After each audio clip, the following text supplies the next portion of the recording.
오늘 우리가 함께 나눌 말씀은 히브리서 6장 4절부터 8절 말씀입니다. 제가 가진 성경은 신약성경 358페이지쯤에 있습니다. 신약성경 358페이지 히브리서 6장 4절부터 8절 말씀입니다. 우리 함께 봉독회 올릴 때 다 같이 자리에서 일어나서 히브리서 6장 4절부터 8절의 말씀을 한 목소리로 함께 봉독해 올리도록 하겠습니다. 4절 말씀입니다. 한번 빛을 받고 하늘의 은사를 맛보고 성령에 참여한 바 되고 하나님의 선한 말씀과 내세의 능력을 맛보고도 타락한 자들은 다시 새롭게 하여 회개하게 할 수 없나니 이는 그들이 하나님의 아들을 다시 십자가에 못 박아 드러내놓고 욕되게 함이라. 땅이 그 위에 자주 내리는 비를 흡수하여 밭가는 자들이 쓰기에 합당한 채소를 내면 하나님께 복을 받고 만일 가시와 엉겅퀴를 내면 버림을 당하고 저주함에 가까워 그 마지막은 불사름이 되리라. 아멘. 감사합니다. 자리에 앉아주시길 바랍니다. 오늘 하나님 말씀의 제목은 회개의 신앙을 유지하라. 회개의 신앙을 유지하라 라는 말씀으로 잠시 하나님 말씀을 생각해 보려고 합니다. 사실 오늘과 같은 하나님 말씀은 전하는 저나 받는 여러분들이 좀 많이 불편하고 또 이 말씀을 전하고 받는 데 있어서 좀 더 고민이 되고 생각되는 부분들이 많이 있을 줄 압니다. 왜냐하면 이 말씀은 말 그대로 우리가 평소에 고민하고 우리가 평소에 이런 생각들을 가질 수 있는 부분들이 많이 담겨져 있기 때문입니다. 그 고민과 생각이 무엇일까요? 바로 우리가 하나님의 자녀라고 믿고 하나님의 자녀로 교회에서 생활하지만 우리가 월요일부터 토요일까지 일주일에서 아니면 오늘도 포함되겠죠. 우리가 이 일주일, 한 달, 또 우리가 지금까지 살아가고 또 앞으로 살아가야 될 모든 시간 속에서 나는 하나님을 믿어요. 나는 예수를 믿어요. 나는 구원받는 주님의 백성이 되었습니다라고 하지만 그러나 여전히 죄 가운데 빠져 있는 사람들에게는 오늘 이 말씀이 고민이 될 수 있다는 것입니다. 우리가 같이 고민하고 있는 부분이죠. 저도 마찬가지입니다. 목사가 되었지만 또 주의 일을 하는 사람이지만 여전히 반복되는 죄악 가운데 빠졌을 때는 저도 큰 낙심 가운데 빠집니다. 야, 나 정말 예수님 믿는 사람 맞냐? 나 이러다가 천국에 들어갈 수 있을까라는 그런 고민에 저도 빠질 때가 있다는 것입니다. 이건 믿음이 약해서 그런 고민과 그런 생각이 찾아오는 것이 아닙니다. 그만큼 이 죄라는 부분이 우리를 너무 힘들게 하고 또 그 죄의 영역과 그 힘이 어마어마하기 때문에 예수를 믿는 사람도 그런 의심과 그런 좌절감에 빠질 수 있다는 것입니다. 그러나 그거보다도 더 중요한 것은 우리가 그런 생각들이 빠질 때에 어떻게 대처하느냐, 그것이 더 중요하겠죠. 매일 우울감에 좌절감에 빠져서 나 이러다 지옥 가는 거야? 교회 못하러 다니지? 그렇게 빠져드는 것이 아니라, 그렇게 실망하고 낙심하는 게 아니라 그럴 때 그럼 우리는 어떻게 해야 하느냐 이겁니다. 그래서 오늘 제목 그대로 회개의 신앙을 유지하라는 제목으로 잠시 하나님 말씀을 생각할 때 첫 번째로 우리가 함께 볼 7절 말씀을 다시 한번 읽고 한번 생각해 보기를 원합니다. 히브리서 6장 7절 말씀입니다. 우리 함께 한 목소리로 함께 보겠습니다. 시작. 땅이 그 위에 자주 내리는 비를 흡수하여 밭가는 자들이 쓰기에 합당한 채소를 내면 하나님께 복을 받고. 오늘 우리가 이 구절을 좀 주목할 필요가 있습니다. 앞서서 우리가 읽은 거대로 4절 5절에 보니까 하나님의 은혜를 받았어요. 예수를 믿어요. 구체적으로는 성령님을 체험한 것들도 지금 나옵니다. 성령님과 함께하는 그런 장면들도 나와요. 그런 사람들이 하나님의 은혜를 받아서 그 은혜 받은 것을 잘 기억하고 그 은혜 받은 대로 잘 살면 귀한 성령의 열매들을 맺고 또 하나님께서 원하시는 복되고 거룩하고 아름다운 열매를 맺을 것이다라는 것이죠. 오늘 이 7절 말씀은 그것입니다. 하나님의 은혜를 받은 자는 하나님의 은혜를 받은 것을 잘 기억하여서 거룩하고 정결한 열매들을, 착한 열매들을 많이 맺어라 라는 말씀이에요. 그런데 우리가 이 앞절을 보면, 자, 4절 말씀을 보면 이렇게 나옵니다. 한 번 빛을 받고, 이거 무슨 말입니까? 주님의 조명하심을 받았어요. 주님을 만났어요. 아, 예수님만이 나의 구원자시군요. 자, 두 번째 보니까 또 하늘의 은사를 맛보았어요. 예, 우리가 익숙히 알고 있는 여러 가지 성령의 은사들, 그런 것들을 받았어요. 방언도 받고, 귀신도 내쫓고, 말씀에 능통한 지혜도 얻어서 가르치기도 잘하고, 그런 여러 가지 은사까지 받았어요. 또 보니까 성령에 참여한 바 되고, 거룩한 삶을 살아서 성도들의 본이 되고, 교회 공동체의 본이 되는 훌륭한 그런 성도님의 모습을 갖추었다라는 지금 얘기가 나와요. 자, 그리고 5절 보니까 하나님의 선한 말씀과 내세의 능력을 맛보고도 나와요. 천국의 소망까지 있어요. 자, 4절 말씀, 5절 말씀에 나오는 이 사람을 다시 한번 우리가 생각해 보면 이 사람은 어떤 사람이냐면 우리가 교회에서 익숙하게 볼 수 있는, 아니 요즘 우리 교회에서 보기 힘든 사람이라고 할까요? 굉장한 신앙의 간증과 영성을 가지고 있는 아주 대단한 사람이에요. 하나님 나라의 소망을 두고 또 성령 충만하여서 살고 주 예수를 고백하는 아주 좋은 신앙의 모습을 갖고 있는 사람처럼 보여져요. 그런데 오늘 어떻게 합니까? 6절에 보니까 이 사람이 그만 타락했어요. 배교자의 모습으로 돌아선 거예요. 오늘 6절 말씀에 보니까 이 사람을 어떻게 표현하고 있습니까? 타락한 사람들은 다시 새롭게 하여 회개하게 할 수 없나니 이는 그들이 하나님의 아들을 다시 십자가에 못 박아 드러내놓고 욕되게 함이라. 다시 새롭게 하여 회개하게 할 수 없다? 이게 뭐야? 이게 무슨 말이야? 예, 그런 생각이 들 수 있을 거예요. 좀 더 편안하게 이 말씀을 여러분들에게 드리면 배교하고 하나님을 떠나고 타락한 사람들은요, 한마디로 정리하면 회개에 관심이 없어요. 회개를 안 한다라는 거예요. 내가 뭘 그렇게 잘못했어? 내가 하나님 앞에 회개할 필요가 있어? 예를 들어서 이런 것이죠. 아주 잘못된 가르침입니다. 일전에도 제가 말씀드렸듯이 하이퍼 칼빈주의자들. 하나님께서 한번 우리를 구원하셨으면 구원은 번복됨이 없어. 한번 하나님께서 정하신 그 구원은 반드시 성취되고 이루어져. 이것을 믿는 거예요. 여기까지는 좋아요. 그런데 그 다음이에요. 무엇입니까? 하나님이 나를 구원하셨기 때문에 나는 괜찮아. 내가 이 세상을 살아가면서 좀 죄 지어도 괜찮아. 왜? 하나님께서 어차피 나를 구원하실 거니까.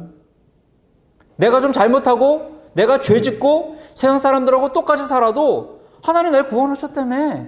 그리고 그 구원은 번복함이 없다며. 취소됨이 없다며. 그럼 나는 마지막에는 결국에는 종국에는 천국에 들어갈 수 있겠네 라고 생각하는 사람들이에요. 이런 사람들이 타락한 사람들입니다. 회개를 안 해요. 자기가 뭘 잘못했는지, 어떤 죄를 지었는지, 하나님 앞에 내가 어떻게 나아가야 하는지에 대한 생각들을 도무지 안 하는 사람들이에요.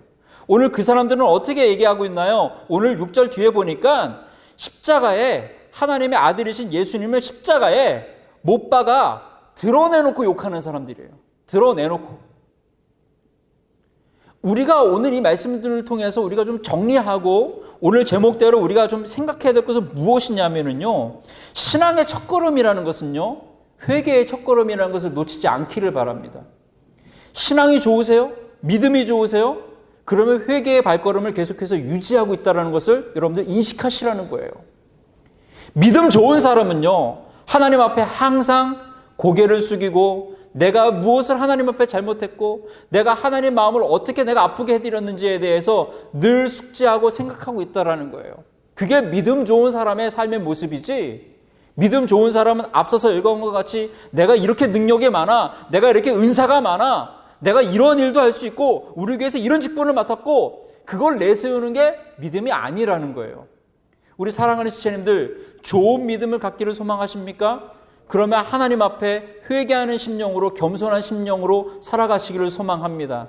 그것이 좋은 믿음을 가지고 있는 사람이에요. 내가 뭘 잘못했는지, 내가 하나님 앞에서 어떤 부끄러운 행동을 하고 있는지를 말씀을 통해서 조명해보고 그것을 마음에 받아서 후회하고 슬퍼하고 안타까워하고 아파하는 모습으로 다시금 주님 앞에 나와서 하나님, 염치 없지만 다시 눈물을 흘리면서 주님 앞에 또 나왔나이다. 내가 저번 주에 지었던 죄를 오늘 또 지었고 이번에 또 지었나이다. 너무나 부끄럽습니다. 저번 주에 내가 회개했는데 하나님 아버지 내가 그렇게 안 살겠습니다라고 얘기했는데 이번 주에 또 그런 죄를 짓고 또 반복되는 죄악 가운데 빠져서 이렇게 너무나 찢어지는 마음을 갖고 너무 부끄러운 모습을 갖고 하나님 앞에 차마 어떻게 기도를 올려드려야 될지도 모를 정도로 너무나 민망한 모습으로 왔나이다. 회개는 이렇게 해야 한다는 것입니다. 어떤 분들은 이런 회개를 갖다가 거부합니다. 그게 무슨 회개냐고. 맨날 똑같은 죄 짓고 맨날 똑같은 회개하면 그게 무슨 회개의 능력과 효력이 있냐고 그렇게 이야기하는 사람들도 있습니다. 그러나 저는 말씀드리고 싶습니다. 그렇게라도 회개하셔야 됩니다. 회개의 습관이 계속 유지돼야 합니다. 마귀는 뭐라고 얘기합니까? 회개하지 말라고 합니다. 잘못된 성경의 오류의 가르침들 중에는 하나님께서 아들 예수를 보내셔가지고 우리의 모든 죄를 2000년 전에 처벌했기 때문에 더 이상 회개할 필요 없다. 한번 주님의 그 조명의 빛, 구원의 빛을 받았으면 그 사람은 더 이상 회개할 필요 없다라고 얘기하고 가르치는 사람들도 있습니다. 아주 잘못된 가르침입니다. 성도의 힘이 무엇입니까? 우리가 예수 믿어서 다시 새 힘을 얻을 수 있는 힘의 근원이 어디서 나옵니까? 바로 회개에서부터 나오는 겁니다. 다시 일어날 수 있다라는 회개의 시작이죠. 그것이 곧 우리의 믿음의 시작이 돼야 되고 우리의 믿음의 발걸음의 시작이 돼야지 우리가 그동안 믿음 생활해왔던 것, 신앙 생활했던 것을 노하우로 삼아가지고 이럴 때 이러면 돼. 이렇게 살면 돼. 이거를 유지하면 돼. 그렇게 하는 것은 그건 바른 믿음의 생활이 아닙니다. 겸손하게 자기를 낮추고 내가 또 어떤 잘못과 어떤 죄를 저질렀는지 하나님이 내 이런 모습을 보고 어떤 부분에서 슬퍼하실지를 늘 자기 점검하면서 살아가는 것, 그것이 바로 바른 신앙과 바른 믿음을 가진 사람의 모습이고 그래서 그 회개는 우리의 믿음을 다시 살릴 수 있는 원동력이 되고 유지할 수 있는 믿음을 건강하게 유지할 수 있는 영양제가 돼서 우리가 하나님 나라에 넉넉히 들어갈 수 있는 길로 우리를 인도하신다는 것을 우리 사랑하는 지체님들이 잘 기억하시고 인식하시기를 예수님의 이름으로 축복합니다. 그래서 우리 한번 따라합시다. 구원받은 사람들은 회개가 이루어진다. 꼭 명심하시길 바랍니다. 여러분들이 구원받은 주님의 자녀라고 한다면요, 여러분들이 회개가 이루어지는 삶을 살아야 한다는 것입니다. 내 생활 속에서 회개가 지속적으로 진행되고 있는지를, 회개 기도가 계속해서 하고 있는지를 여러분들이 늘 점검하셔야 됩니다. 왜냐? 구원받은 사람들은 마땅히 회개해야 하고 구원받은 사람들은 자기를 날마다 돌아보는 자기 점검의 과정이 계속해서 이루어져야 하기 때문입니다. 이건 아주 중요한 것입니다. 구원은 하나님의 주권으로 이루어지는 것입니다. 내가 아무리 노력한다고 해가지고 구원이 이루어지질 않아요. 내가 아무리 천국에 들어가고 싶다고 몸부림쳐도 천국 못 들어갑니다. 하나님이 허락해 주셔야지만 구원이 이루어지고 천국에 들어가는 것입니다. 맞습니다. 그럼 우리의 역할이 무엇입니까? 하나님이 다 하신다며 그럼 우리 할 일 하나도 없겠다. 그게 아닙니다. 구원은 하나님이 이루시지만 우리가 해야 할 의무가 있습니다. 그것은 무엇입니까? 구원받은 사람답게 하나님의 자녀됨답게 거룩하고 정결하고 순전하고 아름다운 모습을 유지하고 있어야 한다는 것입니다. 그것이 곧 바로 성도의 의무이고 회개를 해야 할 구원받은 사람들의 의무라는 것입니다. 그렇기 때문에 우리는 그 의무를, 거룩한 삶을 살아야 할 의무들을 회개를 통해서 발견하고, 회개는 우리가 무엇이 부족하고 어떤 부분이 더러운지를 발견하는 아주 중요한 도구고, 이 회개를 통해서 우리가 거룩한 삶을 살아야 하는지에 대한 목표를 다시 설정해 주기 때문에 우리는 이 회개의 의무를 날마다 수행해야 하는 것입니다. 그래서 우리 사랑하는 지체님들, 우리가 날마다 살아갈 때에 이 회개의 기도, 또 회개의 삶, 회개의 무릎을 항상 유지하기를 정말 소망하고 축복해 드립니다. 말씀을 마치겠습니다. 저는 몇 가지로 정리를 했습니다. 그러기 위해선 우리가 어떻게 해야 되는가? 그렇지, 자기 점검을 해야지. 그럼 자기 점검을 위한 필수 요건이 3가지가 있습니다. 그것이 무엇입니까? 말씀을 결론을 내리면서 정리하겠습니다. 첫 번째, 성경 말씀을 통해서 이루어집니다. 하나님 말씀을 보십시오. 하나님 말씀에서 무엇을 말하고 있는지, 내가 어떻게 살아야 하는지를 가르쳐주는 이정표가 되고, 또 이 말씀을 통해서 우리가 어떻게 살아야 하는지에 대해서 삶의 방향을 제시해주는 지도와 같은 책입니다. 어떤 길로 가야 하는지에 대한 방법을 구체적으로 알려주는 내비게이션과 같은 책이 바로 성경입니다. 우리가 결국에는 회개를 이루기 위해서는 성경 말씀을 통해서 내가 무엇이 잘못됐는지, 내가 무엇을 지금 다른 길을 어떻게 내가 가고 있는지를 여러분들이 이 현재 상황들을 살펴야 하는데, 그 현재 상황을 살펴주고 내가 무엇을 잘못했는지를 가르쳐주는 책이 바로 성경이라는 것입니다. 그래서 성경을 하나님 말씀이라고 합니다. 신명기에서는 하나님 말씀을 명령이라고 했습니다. 명령을 따라서, 하나님께서 우리에게 주시는 명령을 따라서 살아가는 것 아주 중요하겠죠. 그래서 자기 점검의 첫 번째 우리가 수행해야 될 것은 하나님의 명령의 말씀에 내가 얼마나 순종하고 얼마나 따라가는지를 여러분들이 성경 말씀을 통해서 확인하기 위해서 성경을 꼭 보셔야 된다는 것입니다. 성경 말씀을 통해서 우리가 회개가 이루어지고 자기 점검이 이루어진다는 것입니다. 어떤 훌륭한 목사님의 명언을 통해서, 또 우리 주변에 있는 믿음 좋은 어떤 성도님들을 통해서 삶의 방향이 정해지는 것이 아니라는 것입니다. 성경 말씀을 통해서 우리의 삶의 방향이 정해지는 것이고, 성경 말씀을 통해서 거룩한 삶을 어떻게 살아야 하는지, 나는 어느 부분이 더러운지를 점검할 수 있다는 것입니다. 그래서 성경 말씀을 꼭 보시고 성경 말씀을 통해서 자기 점검이 이루어지기를 소망하고 그렇게 하시길 바랍니다. 두 번째는 마음의 죄에 대한 부끄러움과 안타까움이 일어나야 합니다. 아무리 말씀을 많이 들어도 머리로는 알겠는데 마음에 감동이 없어요. 그런 분들이 참 많습니다. 설교를 듣고 또 하나님 말씀을 보아도 이제는 다 아는 얘기라고 그래갖고 마음의 감동과 변화가 일어나지 않는 사람들이 있습니다. 그때는 하나님께 구해야 됩니다. 성령님께 도움을 구해야 됩니다. 하나님, 성경을 보는데 머리로는 알겠는데 마음의 감동이 하나도 없습니다. 움직임이 하나도 없습니다. 내 삶의 변화가 하나도 일어나지 않습니다. 성령님 도와주십시오. 내 마음에 감동을 주시고 움직임을 주셔서 이 말씀이 깨우쳐지고 이 말씀이 깨달아지고 이 말씀대로 살고 싶어하는 욕망이 막 일어날 수 있도록, 욕구가 일어날 수 있도록, 거룩한 욕망, 성령의 욕구들이 일어날 수 있도록 하나님 아버지 나의 마음을 움직여 주십시오라고 그렇게 기도하셔야 됩니다. 두 번째는 성령님께 도움을 구하십시오. 첫 번째 하나님 말씀을 통해서 된다면, 두 번째 말씀을 깨닫게 해주시고 내 마음에 거룩한 것이 일어날 수 있도록 성령님께 기도하시길 바랍니다. 아주 중요한 부분입니다.